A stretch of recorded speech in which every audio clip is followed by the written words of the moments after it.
This first question comes to us from endlessjamwitch. Creepy neighbor.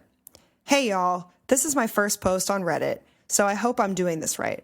My best friend, 26 female, lives alone in a condo next to a guy, about 40 male, that lives with his mom and sister. About 5 months ago, he said he could smell her smoking weed and that he needs a smoking buddy and that she shouldn't be surprised if she hears a knock on her door. She kindly asked him not to do that. And since then, he has come outside to talk to her every time she gets home from work. And now that she's working from home, comes outside to talk to her every time she opens her sliding door. There is literally not a single moment that she can go outside without him trying to talk to her. She is super creeped out by this guy, and it makes her really uncomfortable being around him. She's pretty introverted and just feels really uncomfortable that he is constantly trying to talk to her or smoke weed with her.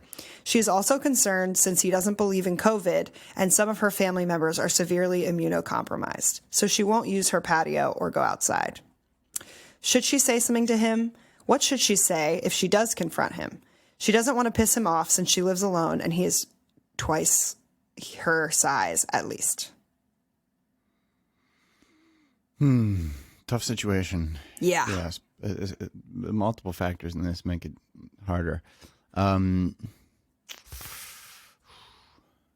Okay, my first thought is that you could just start with the COVID thing because that's pressing and the most, like you get the most support from other people. But if this person doesn't believe that in that pandemic, then they might not accept excuses based off of that. And also once this is over, you're probably still living in the same place. And if you don't want to hang out with this person, I think that's the thing that you're ultimately going to have to communicate in one form or another. So what's the right wording for somebody who's not taking hints? I'm assuming that this person's dropping hints in their mind that the other person just might not be receiving. Yeah. It doesn't feel like we're working with a super emotionally, socially attuned person here. Yes. Yeah. I think some form of just, hey, I'm not looking to make friends. I appreciate, I mean, if you don't appreciate it, I don't want you to lie. But to say that this person starts to look angry, what are some softeners that you can soften the message with but still be clear? Yeah.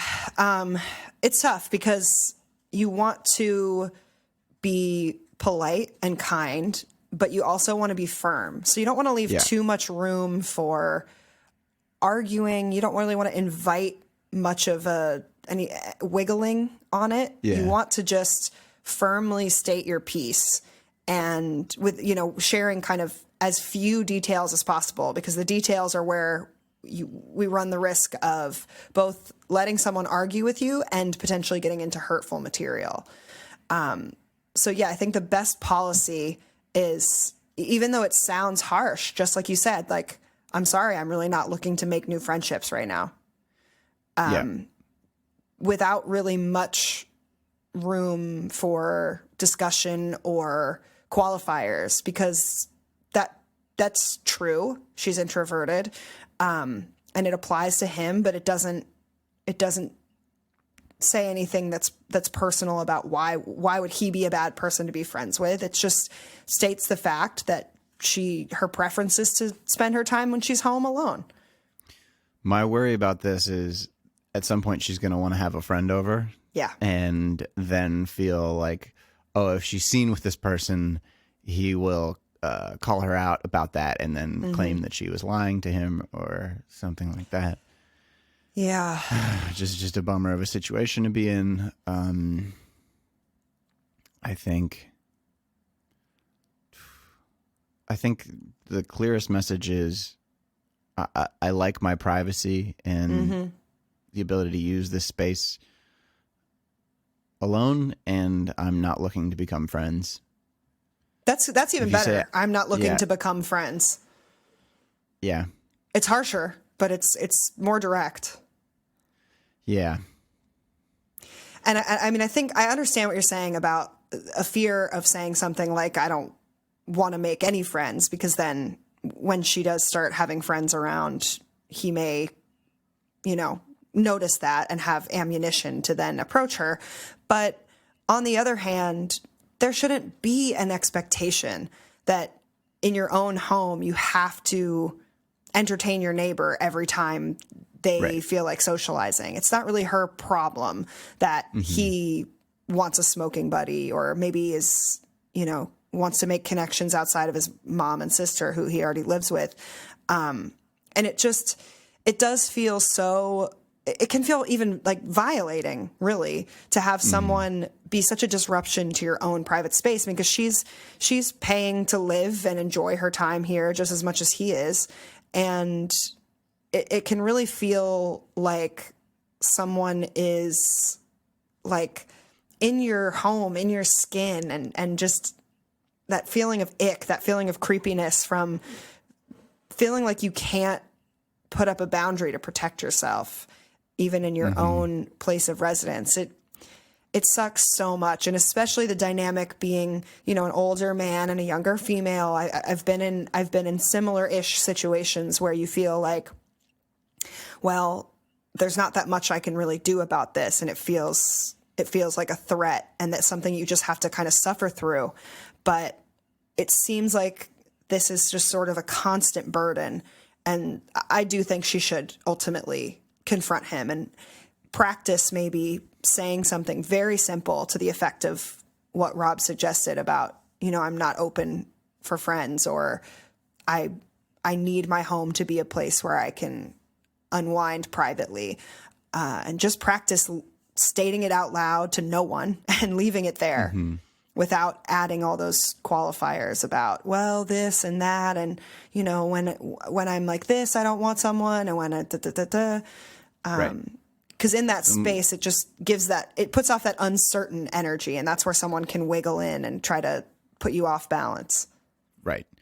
And your objection to this might be that would be mean, or that would, I'd feel afraid while I'm saying that. Yeah. And those things might be right. And I think it's okay to be mean in other people's eyes. That might hurt his feelings. That's okay too.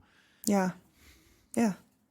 Yeah. You're dealing with a different question if then this person rejects that rejection and comes knocking on your door when they see you out on the patio or something like that. After you've told them no, then you ask for help from other people, I think. And yeah, I agree. The other neighbors or the police, those people can help you out. Yeah, I think it's best to start by sort of giving him a little bit of the benefit of the doubt that once you put your foot down, that and you can kind of maybe use the energy of this as like leverage of like, you expect someone to respect that and still be able to be polite and habitate near each other. But obviously, if someone is not heeding your warning and continuing to violate your space, then that's when you bring in a property manager, you bring in authorities, whatever is necessary, because you have to protect yourself. And if you're afraid when you're at home, that's not a home. Right.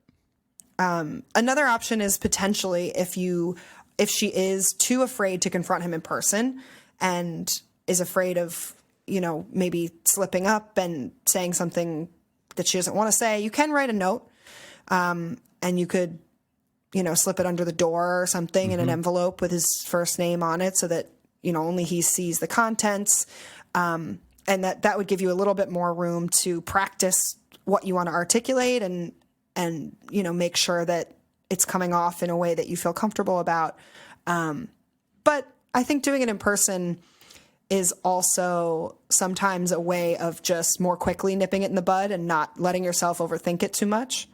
Because at the end of the day, we're trying to protect you from just wasting more of your energy on this person.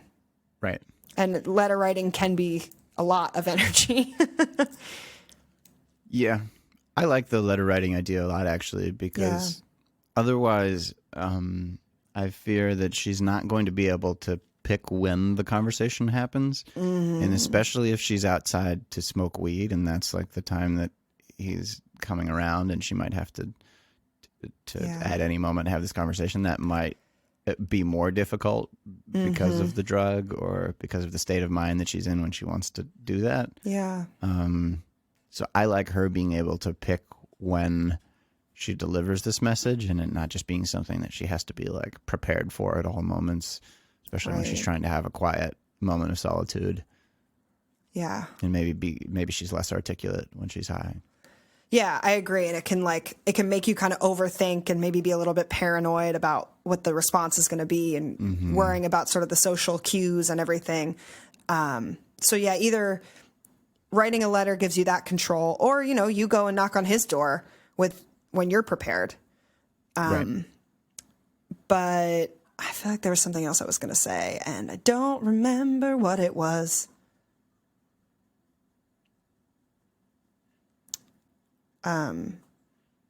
But it was another potential wording for how you can articulate it simply, is saying, that this is the type of relationship I would prefer to have with my neighbors, just kind of to be polite and civil to each other, but not to really make friends. You can sort of say like, it's just like a policy that you have so that you feel like when you come home, you can just turn off, whatever. You don't have to justify it to him. But it's just about finding a wording that you feel secure in actually articulating succinctly, that you believe in, that feels, I think, somewhat authentic to how you really feel. Again, without including too many details that risk pissing him off. Right. Or exceptions or reasons that can be argued with or strategized against. Yeah, it's sort of like a breakup. I mean, it's a breakup from a relationship you didn't ask for. Yeah. Yeah. Yeah. Yeah. So it's the same principle. It's like at the end of the day, you're ending the relationship and you have every right to do that. And then there are ways to do it that will make that easier and less painful for everyone involved. Mm-hmm. All right, everyone. Thank you for that question. Welcome to Free Advice. Ow, ow! Free advice. Free advice. Free advice. Free advice. Free advice. Free advice. Free advice. Free advice. Would you like free advice? Free advice. Free advice. Free advice. Free advice. Forever. All right, free advisees. Welcome back to another episode of the podcast. Ow, ow. From quarantine, remotely filmed. Morgan and I are looking at each other on our FaceTime. And we're recording this for y'all. It's nice. It's nice to, at least for us, to be able to see each other. We were just talking on the phone in some of the past weeks, and that was fine. But I think that we miss some of the cues between us and some of the social enjoyment from just, feeling like we're more connected and more in sync. And maybe that reflects in the recording, maybe not, but we have fun with it. Yes. So do you have any advice that you want to ask of me or just share into the ether before we jump into another question from a listener?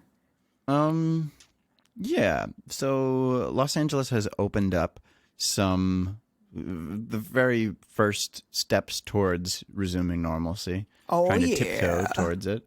How should I take advantage of, or should I do anything differently? Given curbside pickup at some stores, is there any good stores I should get things at that I might not have thought of? Trails reopening, and is there one other thing? There might be one other thing that I'm forgetting now. I don't know, but those are two big ones.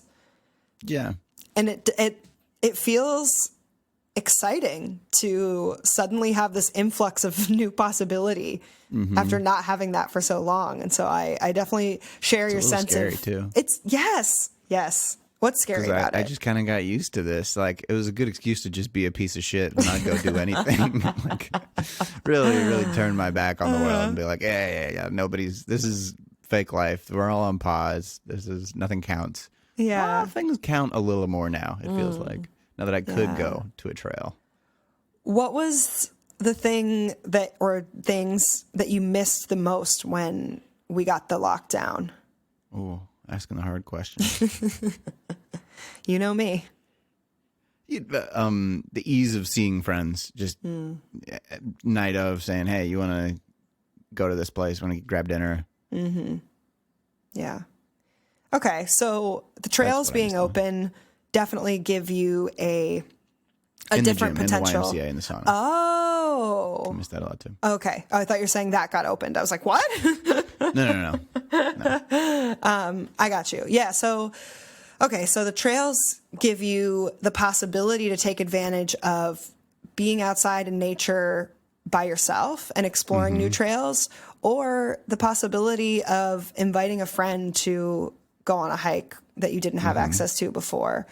Does either the nature and solitude or a shared experience of nature call out to you? Nature and solitude. I think I'm gonna wait for campgrounds to open.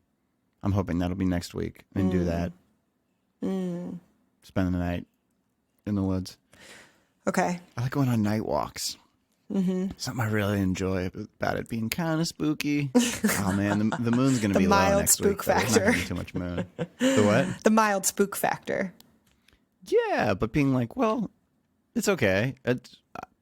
Nobody's out here trying to kill me in the middle of the night. Like, this isn't much more dangerous than walking around during the day. It's interesting that you asked, okay, how do I take advantage of these things? But then you revealed that you really don't plan to until the campground's open, until you can kind of take it at your own pace and digest it in this much more kind of private, remote way, which I honestly like. That's kind of why I was trying to ask you in like bite-sized questions of like, well, does this appeal to you? Does that appeal to you? Because no, you got me there quick. I was ready. Yeah. As things open up, I do think there is a sense of like fear of, oh my God, I have to take advantage of all this stuff all of a sudden because it's available to me. But it's like, give yourself permission to just tread slowly. There's no rush whatsoever. Well, what if they close it back down and I missed? What if it's just open for a week? You know what I mean? The beaches have been doing that kind of stutter start a little bit. So like, hey, I might miss a beach window. But there's been years that I haven't gone to the beach at all in LA. So that'd be okay. Yeah. Wouldn't be the end of the world. Yeah, I feel like it's the sort of psychological FOMO at play more really once than there's the a desire. limited quantity of something and I know that there's a temporary window where I can get it. Oh, it's so much that forbidden fruit or the hard to reach grape is the one that we're plucking for. That grape is so high up. Yeah. Give me that grape. You got to really stand up on your tiptoes on the highest rung of the ladder to just pluck for it. Yeah. But yes, I think like as I think about my own excitement and anxiety about things reopening and what the schedule is and when I'm going to take advantage of them, I think it's really important to be mindful of the need for maybe a more gradual transition between total isolation and, like you said, this sort of permission to be a piece of shit mindset and the like, oh my God, run out and try everything immediately kind of mindset. Because at the end of the day, well, at the end of the year, maybe, this will all have sort of evened out. And eventually we will, again, have the full range of possibilities for what we can do. And I would just encourage you to challenge the mindset, that sort of scarcity mindset of like, oh my God, I better hurry up and take advantage of that. Like, what is that urgency? What is that insecurity coming from? Yeah. What's it coming from? Excitement to do something new and thirst for adventure and shaking things up. Boredom, I suppose. Stagnation, a feeling of like, I've been stuck here. Well, let's see what a little new thing might do. Just wanting a draw towards the unknown. Yeah. That's what it is. And I think also to your point, it's like the fear of, well, if I don't take advantage of this and then it gets taken away again, I'm going to be mad at myself. Yeah. So, yeah, I would just encourage patience with all of those things. Okay. Yeah. Trying to be easy on yourself about, the order, the frequency that you go back into the world, and recognize that, whatever your pace with it is totally fine.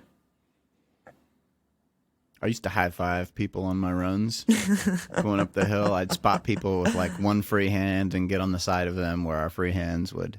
A lot of people are holding a water bottle in one hand and a phone in the other, and they're just impossible to high five unless you give them a lot of notice and like mime, hey, switch your water bottle to your under your elbow of your phone hand, and then so you have a free hand to high five me with. And I'm moving pretty fast when I'm running, and they're coming the opposite direction, so that you don't get a lot of time to communicate those things non-verbally.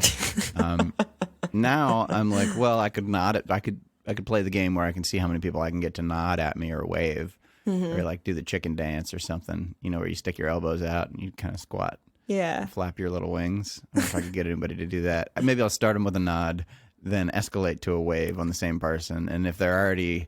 It's called a yes ladder, this psychological technique where you ask someone for something simple and that they'll say yes to, and then another thing, and then they're just kind of in a daze. They're like hypnotized by, I'm used to saying yes to this person. They see me as a yes person, so I'm going to keep saying yes.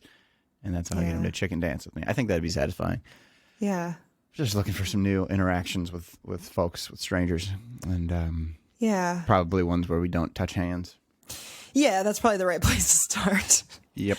But yeah, even what you just demonstrated, I think, is such a perfect example of that gradation of activity and allowing for it to start small, and just also remembering, like, even though nobody wanted to be on total lockdown, to some extent we've all been forced to adapt to it, and we will adapt again to for better or worse, we will adapt again to the influx of novelty, like whether it's processing what's scary about going back into the world, or just, unfortunately, we're going to acclimate again. And all the things we say now, like, oh my God, I'm going to appreciate so much when I get to go to the beach, or I'm going to take such advantage of, doing X, Y, or Z. I think it's important to acknowledge that some of that excitement will fade over time. What about, counterpoint, fun counterpoint for you. Hilarious. Jolly counterpoint over here. Love it. What about the people that grew up in the Depression that still save all their wrapping paper when they open a gift and plan to reuse that? Or what are some other habits, like, using the last bits of every ingredient and not throwing away any food, even if it's expired or they're not hungry or whatever? Those types of things seem to have lasted an entire lifetime. Now, has our sacrifice been equivalent to that, to where we're going to have lasting habits like this that our grandchildren's generation is going to look at like, fucking weirdo, throw away the wrapping paper? I feel like at this point, potentially not. I mean, there may be small things, but I do think we really adapt so quickly. And if it becomes, I think it's about the ease. If it becomes just as easy to go back to the way things were, that's something that's more ingrained in us than what's been going on, even though it's now been a couple months. And it probably depends on the severity of where you were locked down. Sure. Some people are going to be locked down for a lot longer than we are in LA, like New York, or some people have already suffered through longer lockdowns and more strict lockdowns. So maybe it'll kind of correspond to... Imagine being above the Arctic Circle and lockdown, where it's just like super cold and dark during the winter, and you're not allowed to have people over. Fuck. Yeah, that sounds brutal. Yeah, I'm glad we live where we do. Me too. At least having the sunshine is definitely keeping me afloat. So did you hear Twitter told their employees they can work remotely indefinitely even after COVID? Wow, I did not hear that. From home. I did not hear that. First big company to make that change permanent.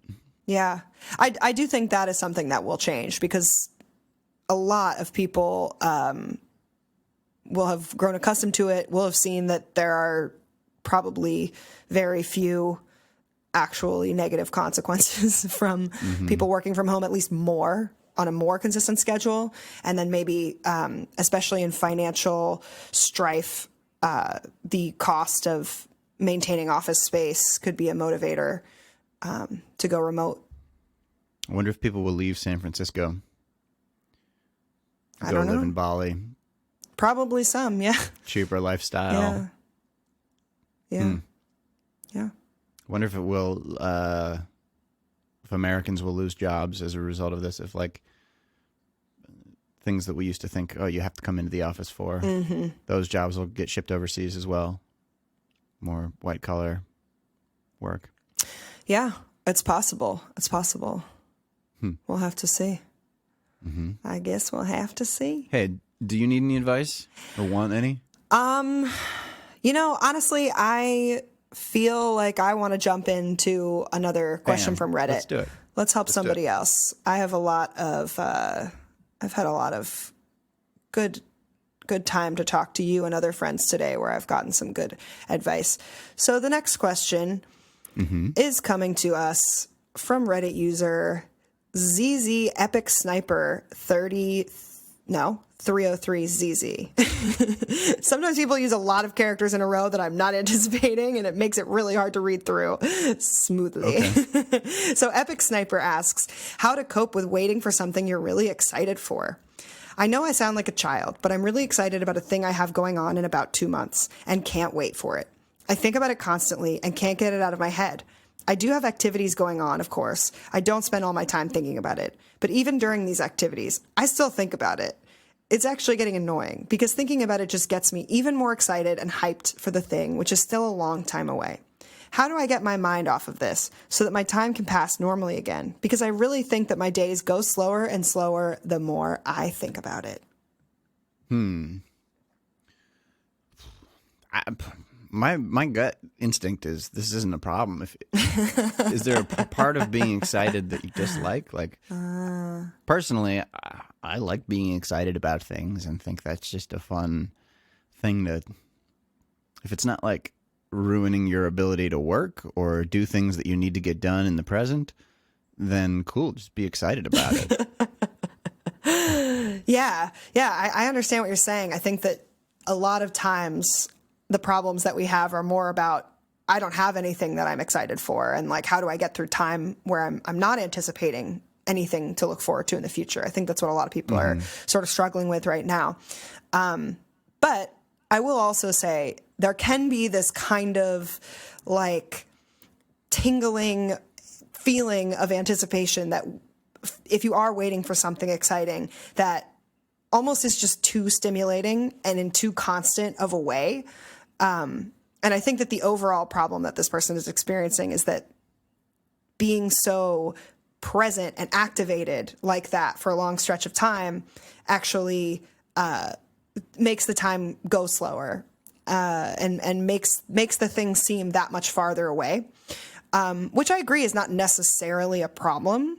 But since this person is asking for help coping with this time, I think that that's a good way to reframe it potentially, is thinking about what's awesome about the feeling of being excited for something in the future, and maybe reflecting on times where you didn't have something like that to look forward to, and what was that like, and how was that different? How did time feel when that was the case? I think if you want to reduce the excitement, you gotta express it through movement. I'm gonna say dance to fast-paced music, and think about, like, while you're dancing, fantasize about the thing that you're gonna do. Yeah. You can write about it. I think anything that's externalizing these repetitive thoughts and feelings will help you process them, and then feel like they're not intruding so much. They're not coming. It seems like it's trying to guide you towards an action. Some of the excitement may be interpreted as anxiety, if you're thinking about the thing, and I don't know if there's an opportunity to fail or for things to go wrong at this thing that's going to happen in 2 months. But if those are, you could write those out and write, okay, what am I going to do if this bad thing happens? And that could take some of the edge out of this thing too. It's just like, as much as you can express your feelings about it, then they might not be so strong. Yeah. Afterwards. Yeah. And I would guess that maybe some of that would be, just solved by the action of even asking that question.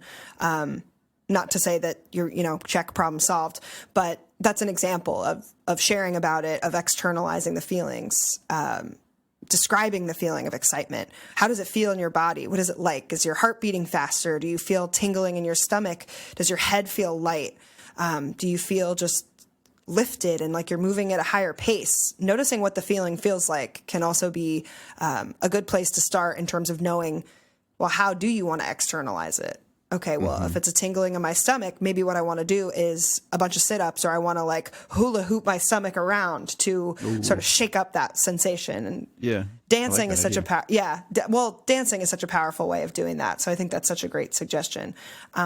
Perhaps another facet of the problem is when you're really excited about something in the future, it can make everything that's happening in the present sort of pale in comparison. And everything in the present becomes then an obstacle in between you and that thing that you're doing in the future. So maybe a way to kind of rebalance the energy is to have an external calendar that you look at, that you have like a landmark of like, okay, here's this thing I'm excited about. And then maybe coming up with little micro landmarks leading up to it, or other things that you can be excited about in the meantime to disperse your excitement, or even thinking about, okay, well, what's interesting or different or unique about the things that I'm going to be doing between now and that exciting time, and how can I add balance and variety? And maybe some of it is just practicing being able to calm yourself down, even though you know something exciting is going to happen in the future. So maybe trying to actively think about that thing, but then slow your breath down and use long, deliberate exhales. Just kind of playing with the different ways that you can move the energy around your mind and body so that it's not so pointed all at this thing. Kind of different things you can do to diffuse it. You can take a cold shower, and then you'll be in the moment because you'll be thinking about how cold it is on your body. And then when you start to warm back up, you'll be like, okay, I feel calmer by comparison to how much intense feeling I got out of that cold water. Yeah. The thing I was most excited for was the release of the Nintendo GameCube. And it really helped me because I was following this thing couple years before it came out online as a child, and I joined some online forums of other people who were excited about this thing, and talking to them, sharing the excitement with them was a good pastime. I enjoyed it more, hearing from them and their theories and what they were excited about. And so if this is something that you're sharing with other people, I'd say talk to them about the exciting thing, or people who have gone through this themselves. If it's a personal thing, then talk to them about that. Yeah, that's a great suggestion. Thanks. And I think overall, see if you can just moment to moment pivot your framework or the way that you're seeing it to a place of, okay, how can I enjoy the excitement? And maybe questioning, well, why do you feel like you have to minimize your excitement about this thing? Questioning that impulse.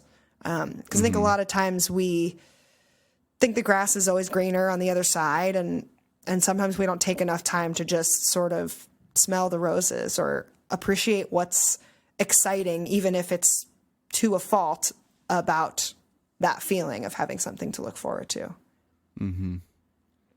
But yeah, I'm excited for you, dude. Yeah. I'd love to know what the thing is. Same. Sounds Maybe exciting. It's the 4th of July. Maybe it's the fireworks that are going to happen on the 4th of July. Maybe. So if it's something like the right that, timeline. Maybe you could even create like sort of a vision board about the thing. Yeah. Like, Yeah. what are some pictures of things that remind you of that thing? And again, just channeling your excitement into something that has a product, has a process that you can, continue to diffuse. I keep coming back to that word. Just diffuse the intensity of some of that single focal point excitement. Yeah. I love it. I love it. All Good right. answer, Mo. Great answer, Ro. Bearto. Let's go. All right. Here's another one from someone who is worried about their excitement level. Okay. This one comes to us from Reddit user orangeblueted. I've read so much philosophy, I feel like I'm going crazy. There are so many views on life / how to live a happier life, and it feels like I'm obsessed with quote unquote what's right. Honestly feel like I'm going insane. What do you think about that? Yeah. I think this is the intellectualizing trap that I've fallen into before of thinking as a way of protecting myself from the fear of doing and considering all options. I think just try one philosophy for a day. Just write it down. It can have flaws. You can be aware of the contradictions or competing philosophies, and just whatever is appealing to you. You can even doubt, well, is this really appealing to me? Or that's fine. Just pick one. Yeah. And then at the end, write about, all right, here's the shortcoming of this. Because, every life philosophy will have its drawbacks. If you go for stoicism and sleep on the floor, you might wake up with a stiff neck. And then if you try hedonism, you might find that the pleasure you take out of that next grape, just everything feels dull by comparison. I love that answer. I want to kind of build on it. Yes, thank you. I would love for you. I think the idea of making it more concrete and taking certain action steps in a distinct container of time is really key, just like you said. So what I would do is go out and make a list of maybe 5 or 10 of your favorite life philosophies that excite you, that you want to try. You can even throw one in there that sounds horrible to you just to get a taste of something different. And plan it out like, okay, day one, like you said, day one, I'm going to do stoicism and write out maybe, 3 principles or intentions of how I'm going to spend my stoic time. And take some notes during the day of like, okay, what were the ways that I followed this and kept myself to this intention, and what were some of the positive outcomes, what were some of the negative outcomes? Sort of go from being a philosophizer to a data scientist, and use the kind of quantitative analysis lens in order to weed out some of the just huge amorphousness of these big philosophies with all their different potential. So just distilling it down to as concrete of an exploration and as real and physical and lived an explanation or experience as possible. Because, philosophy at the end of the day is philosophy. It exists in books. It's people thinking about how to live. And I think the best advice is go out and try some stuff, collect data, and like Rob said, don't be afraid of, okay, this might have this drawback and this might not be perfect, because it's not going to be perfect. I mean, you've already experienced the drawbacks of even trying to optimize, which is, there is a lot to account for within that.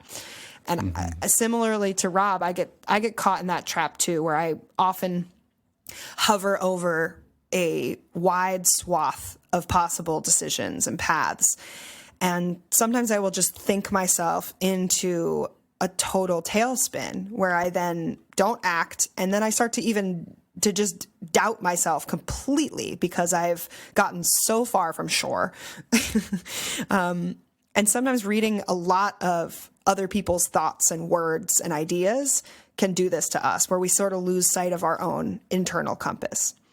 So maybe some of the process is to get clear on, well, if you were to write a philosophy about how to live life based on your experiences and your values, what might that look like? What's important to you?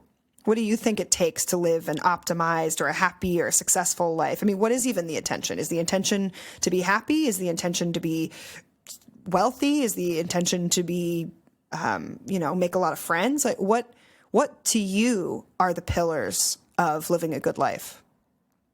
I think a good exercise for that can be to write your younger self a letter. Think about what kind of mistakes, what do you judge your past self for, or what regrets do you have? What would you like to advise that person to do? And then follow that advice in the present.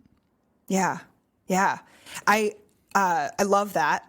I also love when sometimes what I'll do with clients is do a visualization of them meeting with some idealized future self, and that future self has all these wonderful qualities that you're striving for, and they're settled in their life, and they're coming back to tell you now, what do you need to do in order to get to where they are now? And what is it like to just be in the presence of this person? What is their energy like? What are they wearing? And think about all of those sort of visual details and the sensory details of how do I feel in their presence. And it can inspire a big sense of kind of trust too, in just whatever happens, whatever choices I'm going to make, it's going to be the right ones for me. And having that imagined future self come down can kind of remind you like, oh, I'm going for something specific here. I'm building towards a future that isn't that abstract. Actually, it's these concrete things that this version of myself has done in order to bring about a positive reality that they're living in. And getting clear about the details of what that is critical before you can take any step. But sometimes if you get too fixated on, well, what could my future look like? You run the risk of never acting. And so on either side of the spectrum, on anywhere in the spectrum, there are pitfalls. If you're struggling to identify those things, pay attention to the feeling of envy and jealousy as you have them. A lot of people suppress those things or say, I'm not a jealous person, I'm not an envious person. Everybody has the ability to feel all these emotions. So just try and notice next time that you envy something and your reaction to that envy. Well, maybe that's something that you'd like some form of. Maybe that's a way you'd like to be a little bit more. Yeah, that's such a great way of kind of tapping into that compass, using your emotions to figure out, oh, okay, what is this really telling me? What's the signal here? Even if it's something that you don't necessarily want to hear, because envy is a very uncomfortable feeling. It makes you just want to like crawl out of your own skin. But it can also tell you, well, what would make my skin more exciting? Yes. Yeah. What skin do I want to crawl into? And I think it's important to say, too, is that obsession over doing, quote unquote, what's right, that we know that doesn't really land us somewhere happy, the obsessing. And it's also important to point out that there really is no right answer 100% of the time. It's not a video game where, there's 3 options and you choose and there's only a limited amount of paths that you could possibly even go down. Life gives you lots of opportunities, and I find it often works in like cyclical ways where, if you miss the boat at one point, you will keep being handed the same opportunities until you kind of get the message, and your intuition will over time show you, well, what do I really want? You can even do a test as simple as like sort of the coin flip thing of like, okay, I'm choosing between 2 pathways and I'm going to flip the coin. Heads is pathway number 1, tails is pathway number 2. And then you flip it and you see what your emotional reaction is to whatever the path the coin chooses for you. Yeah. Do you want to, are you excited that it was heads because you really wanted to choose that pathway? Or are you a little bit bummed and that tells you that, oh, okay, maybe there's something to the tails option that's interesting to me.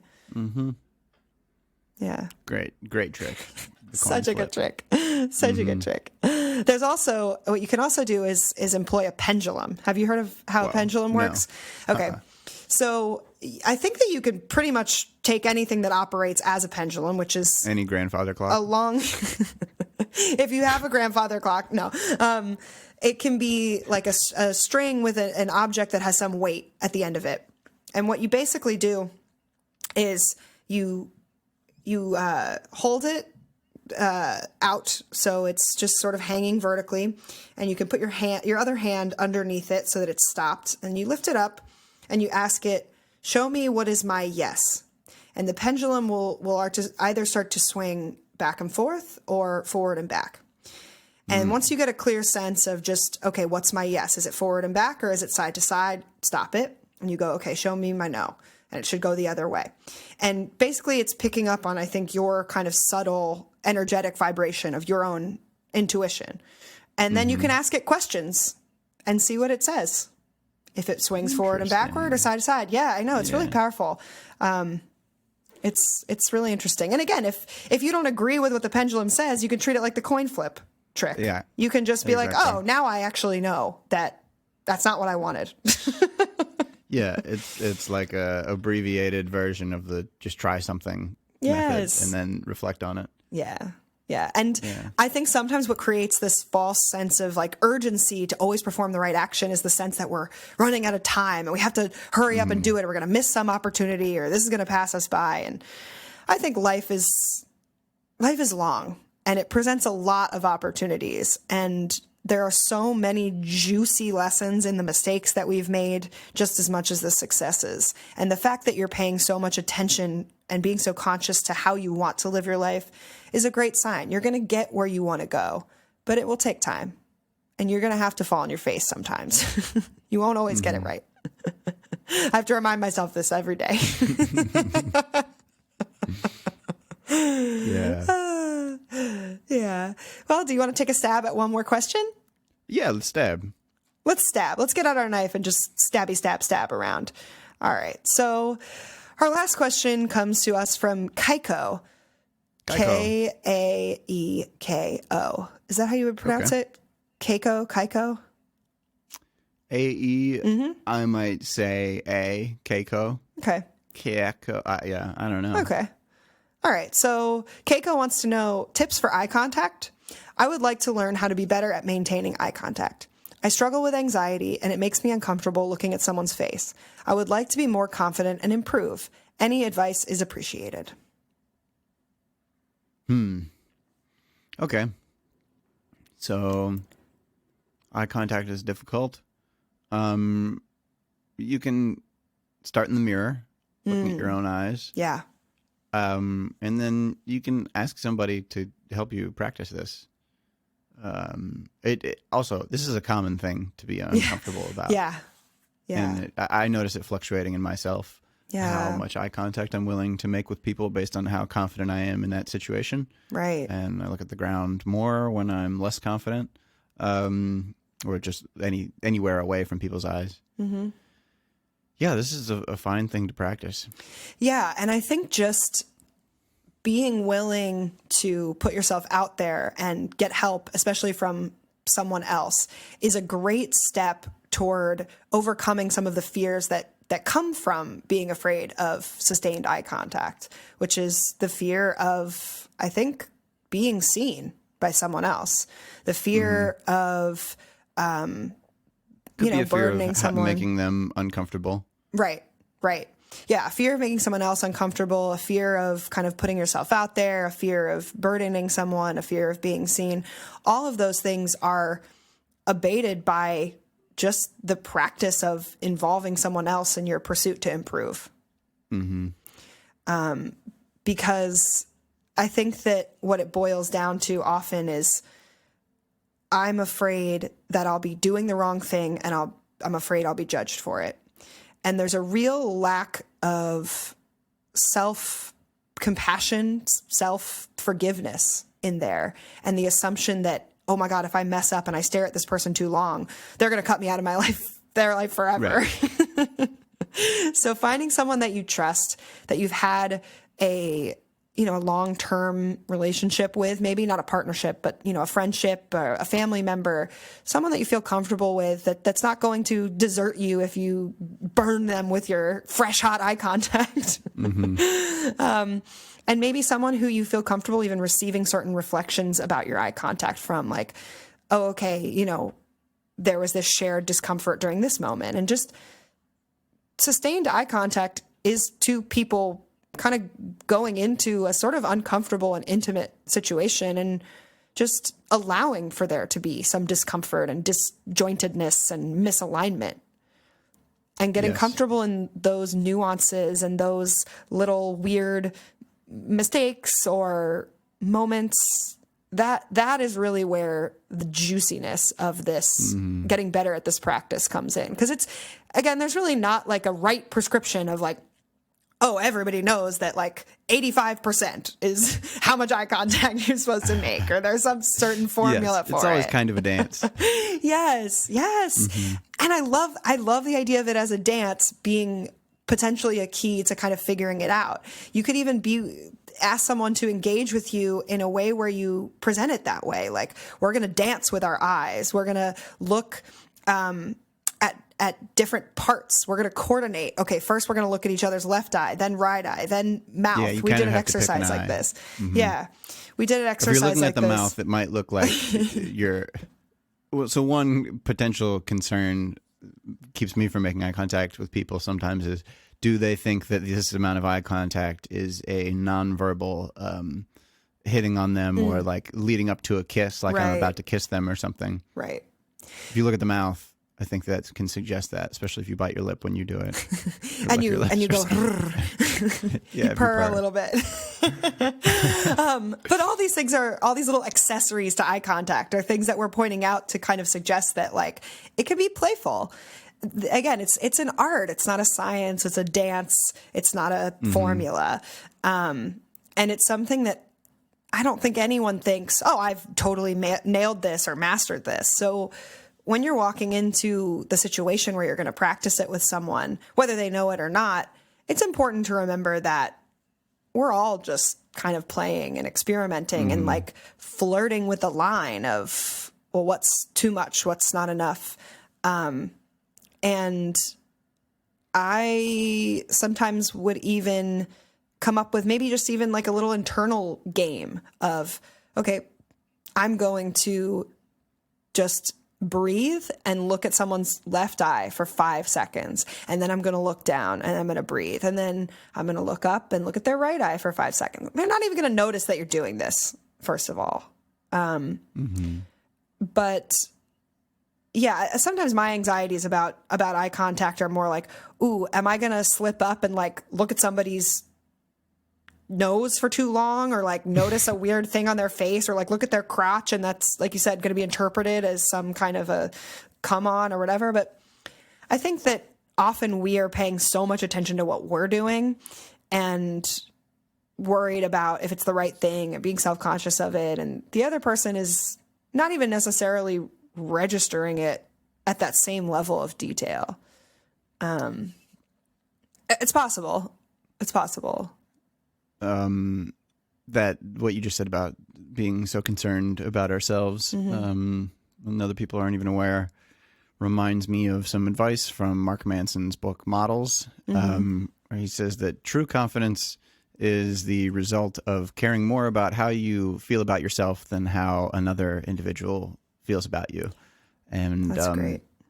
Really like honoring your own opinion, not completely disregarding other people's, like still caring about their feelings, but caring more about how you feel about yourself. And I recommend that book. He has eye contact recommendation exercises of just like walking down the street, playing eye contact check-in with people and seeing how it feels. If someone else is uncomfortable, like giving yourself permission to make another person uncomfortable. Not going out of your way to try to do that, but that's like an acceptable thing that has to happen if you are going to initiate contact with other people. Sometimes they'll be dealing with issues that really don't have anything to do with you, and it won't be pleasant for them to have had some interaction with you. Yeah. If that's something that you can't tolerate, then you won't initiate real connections with people, or they'll go very slowly, or it's just, that's like the cost of relating to people and connecting to them, is sometimes you mess up. Sometimes one or both people dislike it. Yeah. And then you can stop at that point and go just say goodbye or just end the interaction. Yeah. And I think if you were to get caught in some way doing something weird where, you know, you're looking at someone and you notice that they're kind of like backing their face away or making a confused look or like doing something with their eyebrows that indicates like, what are you doing?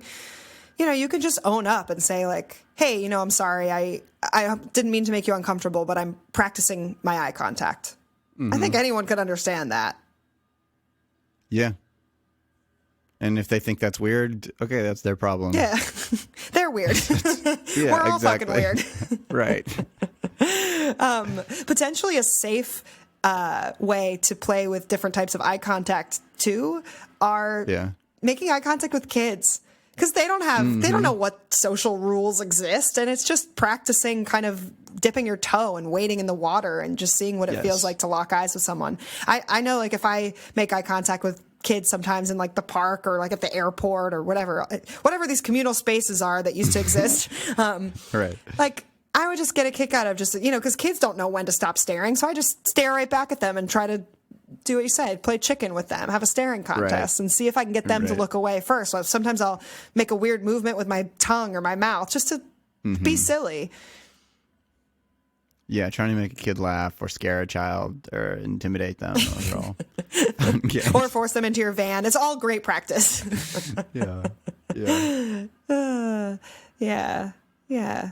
I think it's good to think of this practice and this exercise as more of a playground than a final exam. Mm-hmm. There's no A or F. It's just experimenting and enjoying. Yes. Mm-hmm.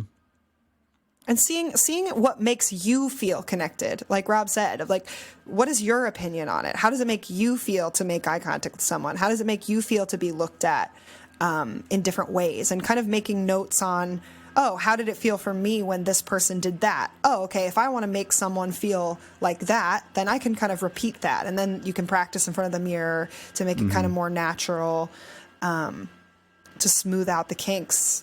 I think that's all great. Some alternative related practices that I want to recommend are paying attention to a person's breathing and trying to sync up your breathing with theirs as a way of like getting into their rhythm, and their body language also, just mirroring, like, are their shoulders held really high right now? What would it feel like to bring your shoulders to where theirs are? Like, where are their feet pointing? What are they doing with their hands? That, like, what's the expression on their face? And just practicing matching all of those things with a person. How loud are they speaking? Getting into, like, joining their mood, what they're expressing, like trying to match that. Yeah, those subtle cues that you give someone when you mirror them, obviously not in a very like aggressive way. Like if someone throws their arm up and you throw the exact same arm up, like that could be a little too much. That might warrant some questions. But like Rob said, the tone of their voice, the volume of their voice, the way that their body's being held, those are all really powerful ways to make someone feel more comfortable with you. And just kind of sync up. And you can even do sort of an opposite practice to this by, if you notice someone's shoulders are up, for example, make an effort to relax your shoulders and see if they change as a result. See if they mirror you. That could be an interesting game to play. Especially if you start up with them, and then after some invitation or some dialogue in the conversation that's meaningful, use that as an opportunity to lower your shoulders. That can like really punctuate that. With your body language.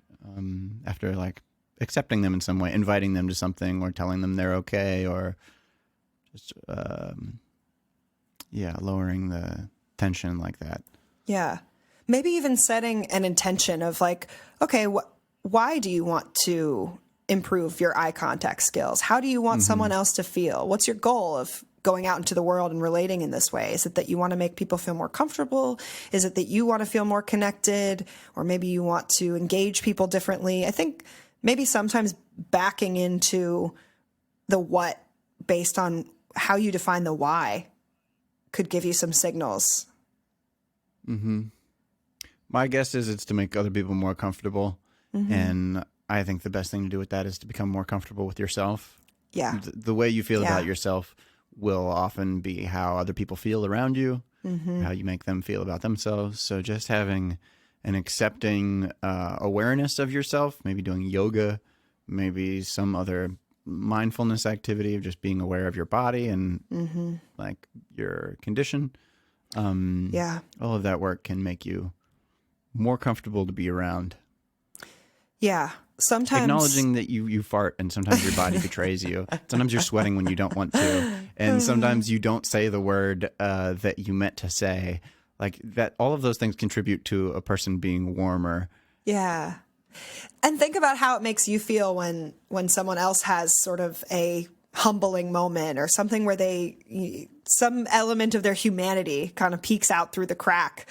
I always find those things really charming and endearing. And yet when I do them, I'm so embarrassed. I'm so embarrassed. And yeah, you can kind of delight in that difference of experience that we all have of like, oh, I'm so self-conscious of myself. But yet when someone else makes a mistake, it can feel like a big relief almost. Yeah. An advanced step in this is to go out and intentionally make mistakes. Go out with that goal. Yeah. That would be a good challenge. That would be a good challenge for you. Anyone listening really is like, walk out into the world and just like goof up. Do something the wrong way. Be bad at something that you could do better. Yeah. And notice the stories that come up when you either are listening to this and thinking, no fucking way would I ever do that. Or if you go out and you misstep on the stairs and you have that immediate reaction of, oh my God, someone might have seen that. And what are the things that you tell yourself about yourself as a result of having made that mistake? Like, oh, I'm so clumsy, or, oh, I'm so stupid. Back it up. Back it up. We're just human. We all make mistakes. And recognize maybe, oh, I had this experience before where, I slipped up and maybe was called stupid, or I felt a lot of pressure to behave a certain way to get approval from, someone that we depended on or whatever. And just, I love the idea of just going out and being vulnerable as a way of unpacking some of the tension and the layers around just connecting with others rawly. Yeah. Pulling on a push door repeatedly. And then going, oh, it's a push. Yeah. Oh, it says push. That could make somebody's day. These are gifts to the world. Oh my God. I just point at it and like tap your head in a silly way. Like, oh, silly me. You could Forehead smack. You could even make it a little less intimidating by, if you're with people you don't know, you could choose a fake name. Like, oh, Sally. But your name isn't Sally. Referring to yourself that way. Yeah. Oh, silly Richard. But they don't know your name is Stan, and Richard is just a character you invented so that you could feel more comfortable making mistakes. Yeah. So that eventually Stan can go out and make mistakes and feel okay about it. Take an alter ego out for a walk. I love that idea. I'm gonna do that later today.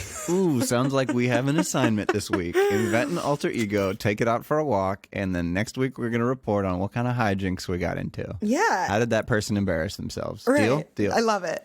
Or how did that person do whatever is native to that alter ego? Yeah. It's something different from what we would do in our default state. Like, how does Sally smell a flower versus Morgan? Or how does Viviana swing her Cross the- hips or cross the swing your street hips. or whatever. Yeah, across the street. Across the street, hips swinging, some arms akimbo. I love the Yeah. word akimbo. I don't really know what it means. But woo! It just has this exotic freedom to it. I think it's pointing out in different directions. It reminds Yeah. you of Kimbo Slice. Who's that? He was a fighter. I think he started on bum fights and then became legit. Bum fights? Like fighting homeless people? Yes. Oh. That's a world I know nothing about. It's early 2000s, late 90s, I think. Bum fighter. Circulated around the internet. Yeah. Okay. Little boys with underdeveloped ethics gather around and share Oh, no. clips. Oh no. Yeah. Oh no. You know how it Sounds goes. bad. with- That sounds with bad. Fifth grade boys. Oh boy. Oh boy. Well, I think we really dared to dream this week. Yeah. I'd say. I love it. I love it. Good work. Yeah, you too. You too. If you have any questions that you want advice on or comments, feedback, whatever, you just want to give us a little shout, you can do that by emailing us at free Online advice. marketing platforms that you want to tell us about. If you want to tell us how to take all the spelling mistakes out of our website or enroll us in a coaching program, Yes. you can email us at freeadvicepodcast@hotmail.com. But if you want to ask advice, that would be Gmail. Yeah, so notice for our true fans, don't email us at Hotmail because that doesn't exist. Freeadvicepodcast@gmail.com. Yeah, yeah. But to all the scammers, it's Hotmail. If you're a scammer, if you're promoting something that we wouldn't be interested in, email us at Hotmail. Amazing. Amazing. Cool. Go out there and fucking tear it up as your goofy alter ego, guys. Yeah, but stay safe and wear a mask when you do it. Yeah. And stay sexy. And don't get murdered. Oh, okay. Just a reference to another podcast that isn't ours. Yeah. Should we have a All right, catchphrase? everyone. Do we have a I'm sure catchphrase? we do, don't we? Sleep tight. What do we tell them? What do we tell them? tight. We like At the to end? act like they're going to sleep after they listen. I do. Yeah, you were not so on board with that for a while. Yeah, because I don't listen to podcasts right before I go to sleep, so it just feels like Wash behind your abrupt. ears. That's the official new free advice slogan. Don't forget your belly button. Yeah. Anywhere there are folds should be washed with soap. Other areas can make do with just water. Yeah, you could just submerge yourself in a bath and then just get out of the bath and be done. Mm-hmm. Depends how Put many soap on folds the you folds. have. Yes. Yeah, it depends how deep the folds are. It depends also, like, in quarantine times, no one's, like, really, like, sneaking their nose in your folds. So you can, like, let it, just, like, let it hang for a little while. Yeah. I guess so. Yeah. I sneak my nose in my own folds. Yeah? Where? Oh, yeah. The Under armpit. the armpit. Yeah. I raise my hand in the air like I have a question in class. And then I just smell. The and question teacher's is, called what on is me, and I this was smell? Yeah. Dude, I've never done that practical joke on a teacher where like you raise your hand and then it like as soon as they call on you, you just smell your armpit and lower it. That's funny. And you raise your hand up and you go, ooh, ooh. And then you smell it and then you put it away. Oh, Yeah. sorry. No, I was just smelling my armpit in a loud way. Yeah. Yeah. I've definitely noticed different this class. smells. Yeah, like what? I mean, I don't know. I just Coming feel out like of my you? smell. Yeah, I just feel like my sweat, like, formula is different or something. Sure. It's Sure. probably the foods I'm eating. That's what I was about to say. Yeah. I've altered my diet some, so I'm starting to smell different. Yeah. It's weird. I'm never that excited about the changes. They're never like, well, I don't know, maybe sometimes they're like in a positive direction, but I've had that happen. Started eating real clean. and then Started your sweat smelling good, changes. Okay. Do you Yeah, find and then that I'd it's, eat one weird meal. is it, Go ahead. Yeah. if, Poop smells different. Sweat smells different. yeah. What Breath smells different. kind of self smell in terms of body odor or otherwise would you be like stoked to do a smell check and be like, ooh, nice, I smell like blank? Underarm. I get stoked when that is just a natural musk that feels healthy and animal like I smell like a good dog, a healthy dog. That's nice. I smell like a dog that knows how to sit. Yeah. All right. Well, I'm so glad we had that odorific detour. Uh-huh. So, wash behind your ears, guys. Yep. Okay, good night, Love everyone. you. Bye. Bye-bye.